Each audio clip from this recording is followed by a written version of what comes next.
అందరికీ మన ప్రభువును రక్షకుడైనటువంటి యేసుక్రీస్తు వారి పేరిట ప్రత్యేకమైన వందనాలండి.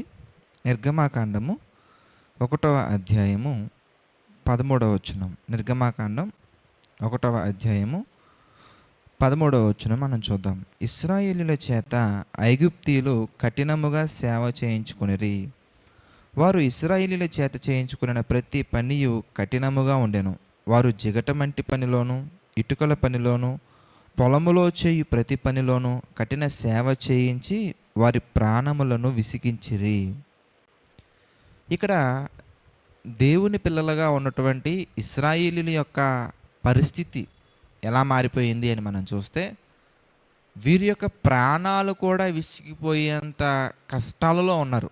మన జీవితాల్లో కూడా మనం ఆలోచించినట్లయితే కొన్ని పరిస్థితుల్లో మనకి ఎలా అనిపిస్తుంది అంటే, ఈ కష్టం నన్ను చాలా బాధ పెడుతుంది, ఈ శ్రమ నన్ను చాలా ఇబ్బంది పెడుతుంది, నా ప్రాణం విసిగిపోయినట్లు కనిపిస్తుంది అని మనం చాలా రకాలుగా కొన్ని పరిస్థితుల్లో మనం విసిగిపోయి ఉంటాం.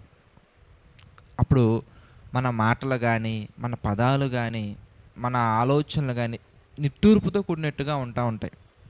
కానీ ఆ పరిస్థితుల్లో మనం ఎందుకు వెళ్ళామో మనం ఆలోచించాలి. అంటే ప్రాణం విసిగిపోయేంత పరిస్థితుల్లోకి ఎందుకు వెళ్ళిపోయాం అనగానే, ప్రారంభంలోనే మన జీవితంలో వచ్చే పరిస్థితిని మనం గ్రహింపకుండా ప్రభువుకి ప్రార్థన చేయకపోవటం వలననే వీరు ఇలాంటి పరిస్థితుల్లోకి వచ్చిన తర్వాత ప్రార్థన చేశారు. అంటే ప్రాణాలు విసిగిపోయేంత పరిస్థితుల్లోకి వచ్చిన తర్వాత అప్పుడు ప్రార్థించారు. అప్పటి వరకు ఏం చేశారయ్యా అని మనం ఆలోచిస్తే, అడ్జస్ట్ అవ్వటమో లేదంటే కనుక ఆ పరిస్థితులకు అనుకూలంగా వాళ్ళని వాళ్ళు మార్చుకోవటం చేసుకుంటూ వచ్చారు.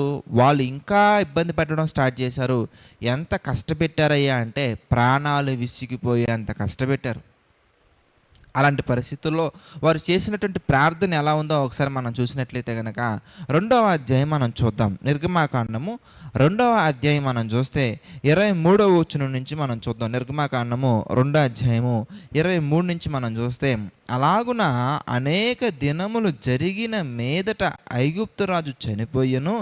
ఇశ్రాయేలీయులు తాము చేయుచున్న వెట్టి పనులను బట్టి నిట్టూర్పులు విడుచుచు మొరపెట్టుచుండగా, తమ వెట్టి పనులను బట్టి వారు పెట్టిన మొర దేవుని యొద్దకు చేరెను.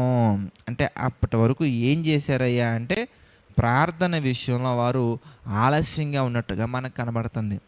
మొరపెట్టగలగాలి. మన జీవితంలో జరిగే పరిస్థితులను బట్టి, మన జీవితంలో ఎదురయ్యే శ్రమలను బట్టి, శోధనలను బట్టి దేవుని సన్నిధిలో మనం ప్రార్థన చేయగలగాలి, అడగగలగాలి.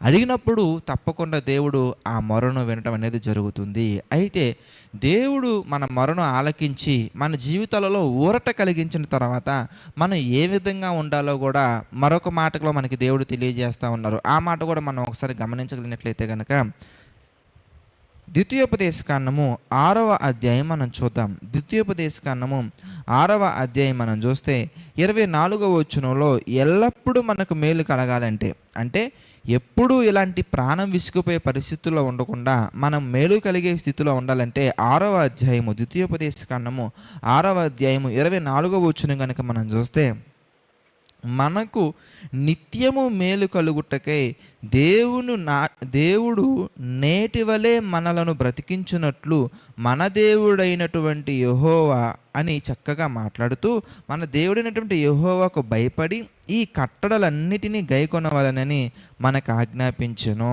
చూసారా? అంటే దేవుని యొక్క మేలు నిత్యము మనకి కలగాలంటే కనుక దేవునికి మనం భయపడి దేవుని యొక్క కట్టడలు మనం ఎల్లప్పుడూ గైకొనుచు ఉన్నట్లయితే కనుక మన జీవితంలో ఎప్పుడు మేలు కలుగుతుందండి.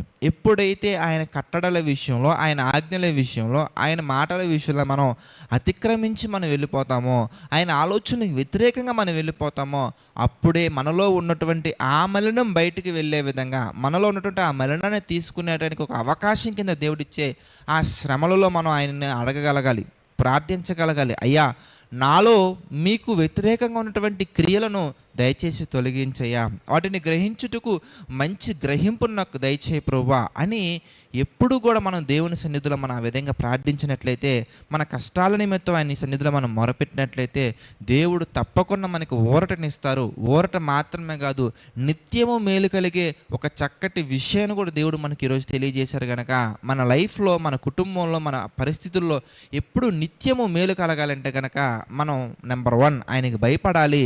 నెంబర్ 2 ఆయన కట్టడలను ఎప్పుడు మనం అనుసరించే వ్యక్తులుగానే మనం ఉండాలి. ప్రార్థన చేసుకుందామని దయచేసి ప్రతి ఒక్కరు ప్రార్థనలు ఏకీభవించండి. ప్రార్థన. దయగల తండ్రి, ప్రేమగల దేవ, పరిశుద్ధ మహోన్నతుడ తండ్రి, అనేకమైన విషయాలను మాకు తెలియజేస్తూ మీ చిత్త ప్రకారంగా నడిపిస్తున్నందుకు తండ్రి కృతజ్ఞతాస్తుతులు చెల్లించుకుంటున్నాము. మీ చిత్త ప్రకారంగా నడిపించండి, మీ ఆలోచన చొప్పున బలపరచండి తండ్రి. మీ నామ మహిమార్థమే తండ్రి ఎల్లప్పుడూ ముందుకు సాగే విధంగా మా జీవితాలలో తండ్రి మీ కృప నింపండి తండ్రి. మీ ప్రేమతో బలపరచండి తండ్రి. ఎదురయ్యే ప్రతి పరిస్థితిని తండ్రి చక్కగా మీ జ్ఞానంతో మా తండ్రి ఎదురించుటకు కావాల్సిన శక్తిని మాకు అనుగ్రహించండి తండ్రి. ఈ డివోషన్స్ ద్వారా తండ్రి మాతో మాట్లాడుతూ మా అందరి జీవితాల్లో తండ్రి మీ యొక్క ఆలోచనను, మీ యొక్క ప్రేమను మా తండ్రి నింపుతూ బలపరుస్తుందుకు కృతజ్ఞతాస్తుతులు చెల్లించుకుంటున్నాం తండ్రి. దేవా, ఈ వీడియోస్ని తండ్రి చూసి అనేక మందికి షేర్ చేస్తున్నటువంటి ప్రతి కుమారుణ్ణి, ప్రతి కుమార్తెని తండ్రి మీ చిత్త ప్రకారంగా జ్ఞాపకం చేసుకోండి, మీ చిత్త ప్రకారంగా బలపరచండి తండ్రి. అదేవిధంగా దీనుడైన నా ద్వారా తండ్రి ఎంతో పరిచర్యను మీరు జరిగిస్తున్నందుకు కృతజ్ఞతాస్తుతులు చెల్లించుకుంటున్నాం తండ్రి. మీ చిత్తమైతే ఇంకనో మా తండ్రి బలంగా వాడుకోనండి, మీ యొక్క అర్హమైన పాత్రగా ఎంచండి తండ్రి. ఈ పరిచర్యలో పార్టిసిపేట్ చేస్తున్న వారిని మీ చిత్త ప్రకారంగా దీవించండి తండ్రి. సమస్త మహిమ, ఘనత, ప్రభావాలు మీకే చెల్లించుకుంటూ ప్రతి ఒక్కటి తండ్రి మీ చిత్త ప్రకారంగా మా అందరి జీవితంలో జరిగించమని మరొకసారి వేడుకుంటూ మా ప్రభువును రక్షకుడైనటువంటి యేసుక్రీస్తు వారి పేరిట ఈ ప్రార్థన అడిగి వేడుకొనుచున్నాము తండ్రి. ఆమెన్. అందరికీ వందనాలండి. God bless you all.